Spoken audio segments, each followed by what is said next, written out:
തന്റെ ജീവിതം, പ്രത്യേകിച്ച് പ്രസവം പോലൊരു കാര്യം, ലോകത്തിനു മുന്നിൽ തുറന്നു കാണിക്കാൻ അപാരമായ ധൈര്യം ആവശ്യമാണ്.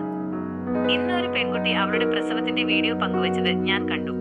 അത് എന്നിലുണ്ടാക്കിയ വികാരങ്ങളുടെ തിരയിളക്കത്തിന് ഞാൻ ഒട്ടും തയ്യാറെടുത്തിരുന്നില്ല. ഞാൻ കരഞ്ഞുപോയി. അതിന്റെ കാരണം അവൾ കടന്നുപോയ വേദന മാത്രമായിരുന്നില്ല, ഓരോ നിമിഷവും അവൾ കാണിച്ച ആ ധൈര്യം കൂടിയായിരുന്നു. വിറയ്ക്കുന്ന ശ്വാസം, നിശബ്ദമായ കണ്ണുനീര്, അവളുടെ ആത്മാവിനുള്ളില് ആഴത്തില് എവിടെ നിന്നോ വന്ന ഒരു നിലവിളി, അത് കഴിഞ്ഞൊരു ഹൃദയമിടിപ്പിന്റെ ശബ്ദം, ഒരു കുഞ്ഞു കരച്ചിൽ, ഒപ്പം സമയത്തെ പിടിച്ചു നിർത്തിയ പരിശുദ്ധമായ സ്നേഹം. ആ നിമിഷത്തിൽ ഈ യാത്രയിലൂടെ കടന്നുപോയ എല്ലാ സ്ത്രീകളെയും ഞാൻ ഓർത്തു.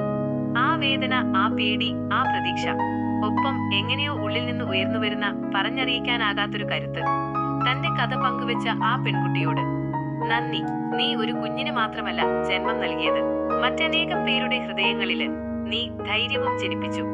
എല്ലാ അമ്മമാരോടുമാണ് ഞാൻ നിങ്ങളെ കാണുന്നു, ഞാൻ നിങ്ങളെ മനസ്സിലാക്കുന്നു, ഒപ്പം നിങ്ങളുടെ യാത്രയുടെ ഓരോ ഭാഗത്തെയും ഞാൻ ബഹുമാനിക്കുന്നു.